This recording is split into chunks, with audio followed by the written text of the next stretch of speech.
Hello friends, आज हम class 10 science chapter 7 control and coordination इसके एनसीईआरटी के टेक्स्ट क्वेश्चन पेज नंबर 122 पर दिए गए हैं। इन क्वेश्चन को आज हम सोल्व करेंगे। तो सबसे पहले question first, what are plant hormones. Plant hormones क्या है? प्लांट हार्मोन्स और phyto hormones are naturally occurring organic substances. जो प्लांट हार्मोन या फिर जिनको फाइटो हार्मोन्स भी कहते हैं, वो ऐसे ऑर्गेनिक सब्सटेंस होते हैं जो प्लांट में नेचुरली ही प्रोड्यूस होते हैं, अपने आप ही प्रोड्यूस होते हैं। These are synthesized in one part of the plant body in minute quantities and are translocated to other parts when required. और जो ये प्लांट हार्मोन्स होते हैं, ये प्लांट की बॉडी में एक पार्ट में डेवलप होते हैं और प्लांट की बॉडी के जो दूसरे पार्ट्स होते हैं जहाँ पर इनकी रिक्वायरमेंट होती है, वहाँ पर इनको ट्रांसपोर्ट कर दिया जाता है और वहाँ पर ये यूज़ होते हैं। तो प्लांट हार्मोन्स प्लांट की बॉडी के एक पर्टिकुलर पार्ट में स्मॉल क्वांटिटी में सिंथेसाइज होंगे, प्रोड्यूस होंगे, और जहाँ प्लांट के जिस भी पार्ट में इनकी ज़रूरत होती है वहाँ पर इनको पहुँचा दिया जाता है, वहाँ पर ये यूज़ हो जाते हैं। तो 5 मेजर टाइप के फाइटो हार्मोन्स होते हैं: auxin, gibberellin, cytokinin, abscisic acid और इथाइलिन। 5 प्रकार के होते हैं। तो जो जिब्रेलिन्स होते हैं वो स्टेम की ग्रोथ में हेल्प करते हैं, ऑक्सिन्स भी स्टेम की ग्रोथ में हेल्प करेंगे, साइटोकाइनिन्स जो है प्लांट में सेल डिवीज़न को प्रमोट करते हैं, और जो एब्सिसिक एसिड होते हैं वो प्लांट में एक ऐसा हार्मोन होता है जो प्लांट की ग्रोथ को रोकता है, इनहिबिट करता है। आपको याद रखना है, ये ग्रोथ इनहिबिटर होता है। बचा इथाइलिन। जो इथाइलिन होता है वो फ्रूट राइपनिंग में मदद करता है, फलों को पकाने में मदद करता है।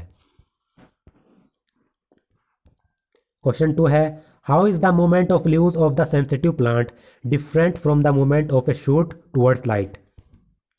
प्लांट में जो लीव्स होती हैं, लीव्स का जो मूवमेंट होता है और शूट का जो मूवमेंट होता है लाइट की तरफ, तो इन दोनों में डिफरेंस बताना है। The movement of leaves of the sensitive plant Mimosa pudica और touch me not occurs in response to touch और कॉन्टैक्ट स्टिमुलाई। तो सेंसिटिव प्लांट इसमें कहा गया है। सेंसिटिव प्लांट जो किसी भी टच के अगेंस्ट सेंसिटिव हो, जैसे आपने टच मी नोट प्लांट देखा होगा, यानी छुई मुई का प्लांट। उसमें आप देखते हैं छुई मुई के प्लांट में जैसे ही हम उसकी लीव्स को टच करते हैं तो उसकी लीव्स एकदम से बंद हो जाती है। तो सेंसिटिव प्लांट में जो लीव्स का जो मूवमेंट होता है वो टच के रेस्पॉन्स में या फिर किसी भी कॉन्टैक्ट स्टिमुलाई के रूप में होता है। यानी जब भी वो लीव्स किसी भी टच के कॉन्टैक्ट में, यानी हमने उसको टच किया हैंड के कॉन्टैक्ट में या किसी और चीज़ के कॉन्टैक्ट में आती है तो एकदम से वो बंद हो जाती है। This is done by plant cell by changing the amount of water in leaves. अब वो बंद क्यों होती है? तो उन पत्तियों को बंद करने में प्लांट सेल्स का अहम रोल होता है। प्लांट सेल क्या करती हैं, जब भी छुई मुई की पत्तियों को हमने टच किया तो प्लांट की जो लीव्स होती हैं उनमें अमाउंट ऑफ वाटर को वो चेंज कर देती हैं, जिससे पत्तियां बंद हो जाती हैं। तो टच करने के कारण क्या हो रहा है, पत्तियों में वाटर की क्वांटिटी चेंज हो रही है। This movement is independent of growth. और पत्तियों का जो ये मूवमेंट होता है टच मी नोट प्लांट में, ये ग्रोथ के इंडिपेंडेंट होता है, इसको हम ग्रोथ नहीं करेंगे। The movement of shoot towards light is known as phototropism.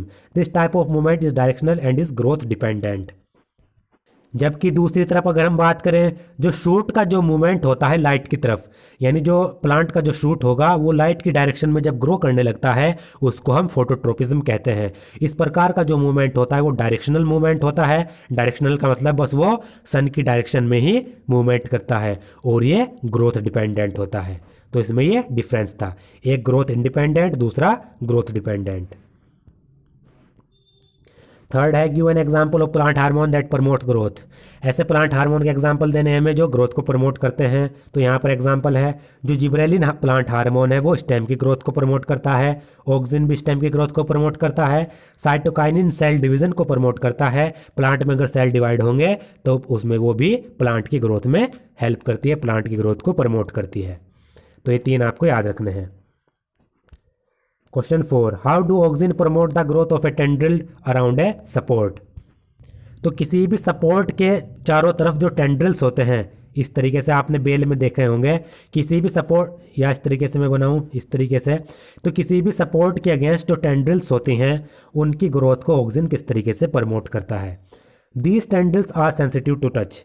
When they come in contact with any support, auxin, a growth hormone diffuses from the part of the tendril in contact with the object to the other side which is not in the contact. तो किसी भी support के चारों तरफ जो tendrils होती हैं, किसी भी बेल में आपने देखा होगा जो टेंड्रिल्स होती हैं वो टच के सेंसिटिव होती हैं।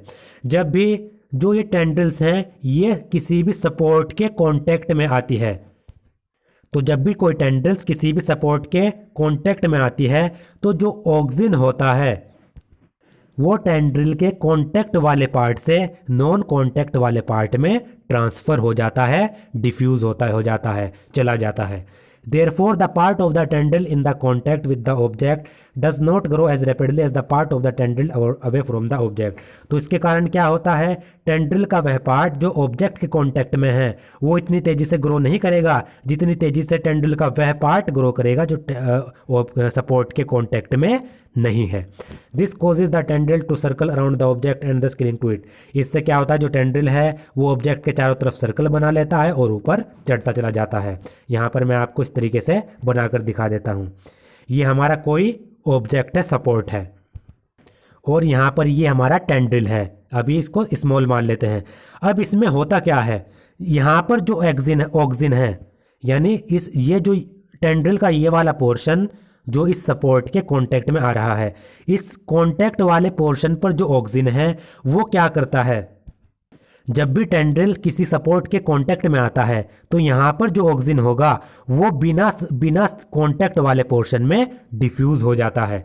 यहाँ पर ये वाला पोर्शन सपोर्ट के कांटेक्ट में है तो यहाँ पर जो ये ऑक्सिन है ये बिना कांटेक्ट वाले पोर्शन में ट्रांसफर हो गया। तो ऑक्सिन अब यहाँ से यहाँ पर आ गया, और ऑक्सिन आपको पता है सपोर्ट को प्रमोट करता है, सपोर्ट को नहीं मतलब ग्रोथ को प्रमोट करता है। तो ऑक्सिन यहाँ से नॉन कांटेक्ट वाले पोर्शन में आ गया टेंड्रिल के।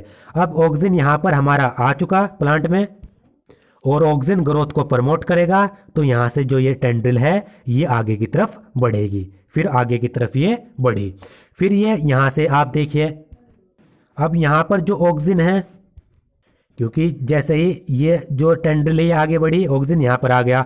अब यहाँ पर जो ऑक्सिन है वो इस सपोर्ट के कांटेक्ट में आ गया तो ये इस कांटेक्ट वाले पोर्शन से आगे जाना चाहेगा, तो जो ये टेंड्रिल है ये आगे की तरफ ग्रो करेगी और जो ऑक्सिन है ये आगे की तरफ तेजी से ग्रोथ कर जाएगा। तो इस तरीके से जो ऑक्सिन है वो कांटेक्ट वाले पोर्शन से नॉन कांटेक्ट वाले पोर्शन की तरफ डिफ्यूज होता रहता है और टेंड्रिल इसके चारों तरफ बढ़ती रहती है, क्लिंग करते रहती है। अब क्वेश्चन 5 है, design and experiment to demonstrate hydrotropism. अब यहाँ पर आया हाइड्रोट्रोपिज्म। हाइड्रोट्रोपिज्म का मतलब होता है प्लांट की ग्रोथ होना किसी भी वाटर के रेस्पॉन्स में, वाटर की कंसंट्रेशन के रेस्पॉन्स में। तो वाटर की कंसंट्रेशन के रेस्पॉन्स में अगर प्लांट की ग्रोथ हो रही है तो हाइड्रोट्रोपिज्म कहलाएगा। तो इसके लिए हमें कोई एक्सपेरिमेंट करना है इसको शो करने के लिए। तो इसमें क्या करना है, हमें 2 स्मॉल बीकर लेनी है और उनको नाम दे देना है बीकर ए और बीकर बी। फिर हमें क्या करना है, जो बीकर ए हमने ली है उसको वाटर से फिल कर देना है। फिर हमें क्या करना है, हमें एक फ़िल्टर पेपर लेना है और फिल्टर पेपर का इस तरीके से सिलेंड्रिकल रोल बना लेना है, और इस फिल्टर पेपर के सिलेंड्रिकल रोल को हमें बीकर ए और बीकर बी के ऊपर ब्रिज के रूप में रख देना है। मान लीजिए बीकर ए है, बीकर बी है, इनके रूप में इस तरीके से ब्रिज के रूप में रख देना है, जैसा कि यहाँ पर ये दिखाई भी गई है। Beaker A beaker B, beaker A को हमने वाटर से फिल किया, ये हमने फिल्टर पेपर से सिलेंड्रिकल रोल बना ली, इनके ऊपर इस तरीके से ब्रिज के रूप में लगा दिया। फिर हमें क्या करना है, कुछ जर्मिनेटिंग सीड्स लेनी है और उन जर्मिनेटिंग सीड्स को फिल्टर पेपर का जो ब्रिज है उनके बीच में रख देना है। ये हमने यहाँ पर जर्मिनेटिंग सीड्स ली, इनको इस ब्रिज के बीच में रख दिया। Now cover the entire setup with A transparent plastic container so that the moisture is retained.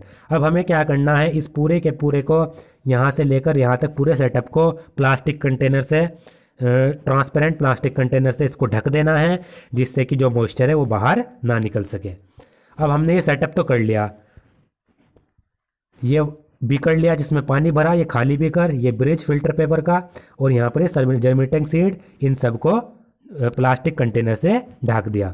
अब हम इसमें ऑब्जर्वेशन देखेंगे। ऑब्जर्वेशन क्या होता है, the root of the germinating seed will grow towards beaker ए।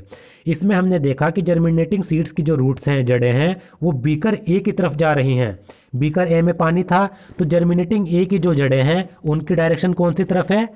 पानी की तरफ। यानी ये जो सीड्स हैं इनकी डायरेक्शन, इनकी जो जड़ें हैं वो इस डायरेक्शन में डेवलप हुई। This experiment demonstrate the phenomena of hydrotropism. तो इससे हमें हाइड्रोट्रोपिज्म का फिनोमिना पता लग गया, क्योंकि पानी इधर लिया था हमने और जो ये जर्मिनेटिंग सीड्स हैं इनकी ग्रोथ भी पानी की तरफ ही हो रही है।